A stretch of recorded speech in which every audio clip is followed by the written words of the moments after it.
Hey, what's up guys, this is Prapreet, and today I just wanted to make a quick video. I'm at home. I didn't even bother to dress up or anything, but I just wanted to make this video because tomorrow I seriously don't have anything to post, and I wanted to cover something that I've been meaning to do for a long time, which is making one of these tutorial videos on how I do animations or any sorts of animation or logo or anything that includes some sort of animation on Premiere Pro. This is not going to be using Adobe After Effects or anything like that. This is just Premiere Pro. And to be honest, as simple as this, I'm not going to be using any outsourced or third-party links or anything. It's just going to be primarily using keyframes. If you haven't watched the keyframes video already, I'll link it up right here somewhere. Go check it out. Otherwise, keyframes are basically the way to go for animation in Premiere Pro. And even for me, I don't like going back and forth with Adobe After Effects. I do use it on a couple things. One of these things was made on Adobe After Effects, but primarily how I created this intro video for myself was from Adobe After Effects and then coming into Premiere Pro. But the heavy load was actually done on Premiere Pro. That is the important part to remember here, and that's what I'm going to be showing you guys. But for the sake being, I'm going to show you guys how we can make this background of all these textured S's that I have, how you can make that background in Photoshop as well. You can do this multiple different ways. After Effects just makes it easier. I'll link a video in the description down below that you can check out. It's Peter McKinnon's video on how you can make those backgrounds from After Effects. Go check it out and look at that. And then everything else that goes around is basically my own doing from Premiere Pro, basically just using keyframes. So let's get right into it. So the first thing I'm going to do is create the background, which I can basically go into create new Photoshop and then have a 1920 by 1080, or you can use the 4K resolution.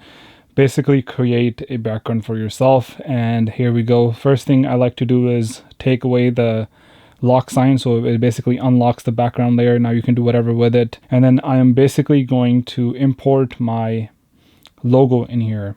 So once I've brought the logo inside, all I need to do actually is just make sure that it is in fact rasterized. So basically I am going to duplicate this layer so many times, and then it's basically like copy pasting all throughout and then making some sort of shape here. So let's just get right into that.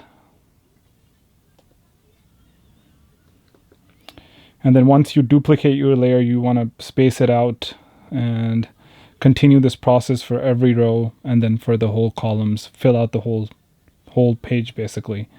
So another faster way to do this is, instead of doing them one by one, you can actually just do it in groups. So create one group where, I created 3 basically at this time.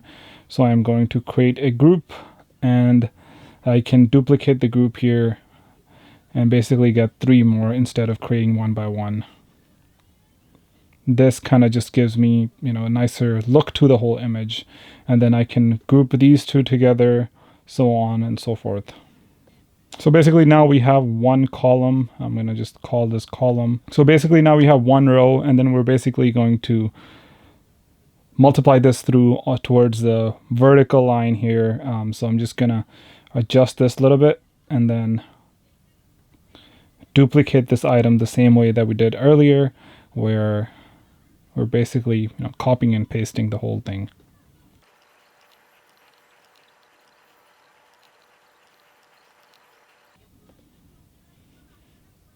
As you can see, it's taking quite a load on the computer as well. It is, in fact, because we have multiple of these PNG images inside of our whole thing basically here.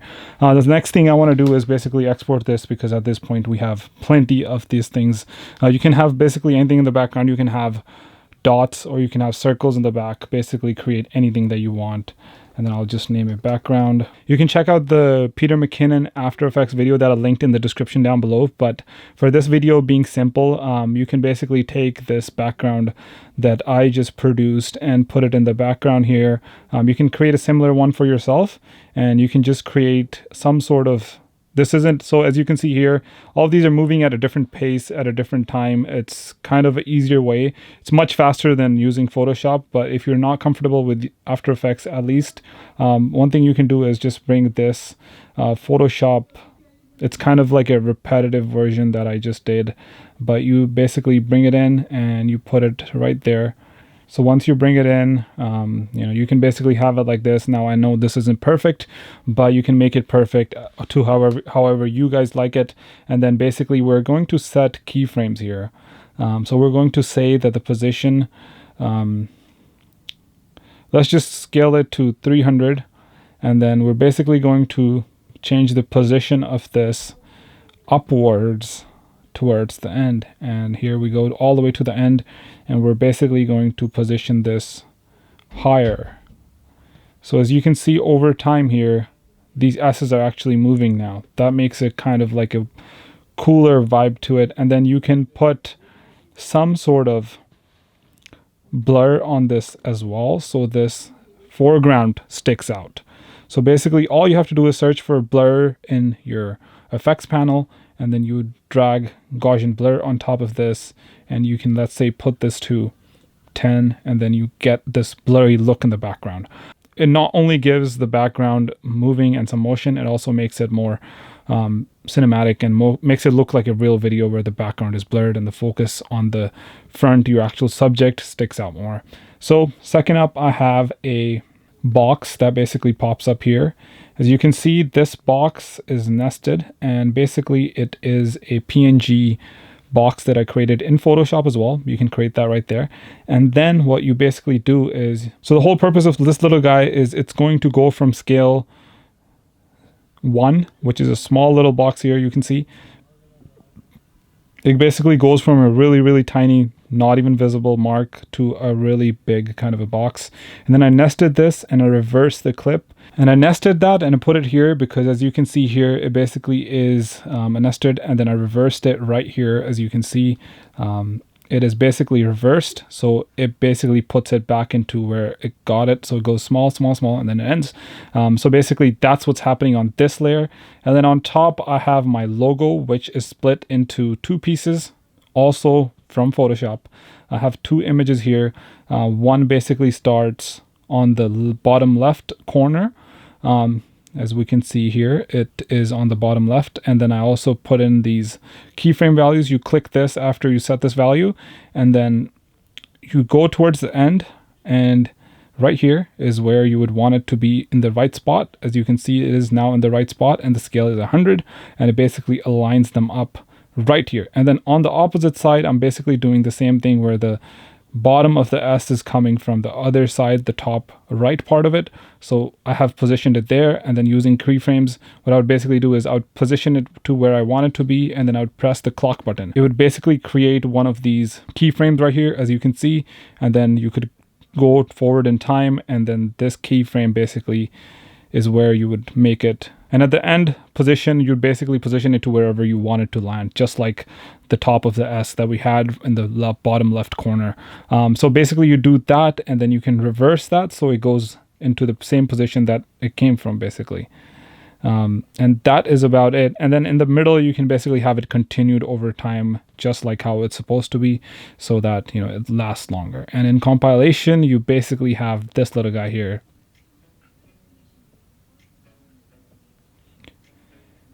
So towards the end, if you really want to make it cool, you can nest this file, and you can actually make sure that this whole thing just swipes up, and then your actual video pops out underneath of it, which is easily done by clicking on position. So basically we positioned it here, and the next thing I want to do is move to the last spot here, and I want it to basically take away all the video and show me whatever's underneath this. And that is easily done by moving this up, and here we go. As you can see here, it basically swipes up, and whatever would be underneath this item would be revealed. And this is it for today's video. It's a quick one, but this is the outcome that you would get. I'll show you guys how it's actually done if you use the Peter McKinnon After Effects video tutorial thing. If you create it like this, this is what it kind of looks like.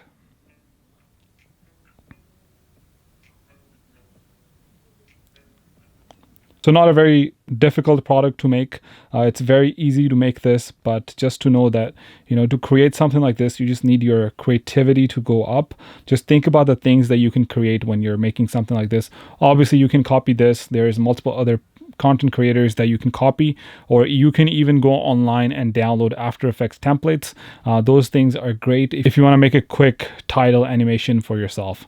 So this will be it for today's video. I'll see you guys in the next one. If you enjoyed it, please make sure to like, share, and subscribe. And also, if you guys have any questions, make sure to comment them in the comment section down below. I'll get to you as soon as possible. And this will be it for today's video. I'll see you guys in the next one. Peace out.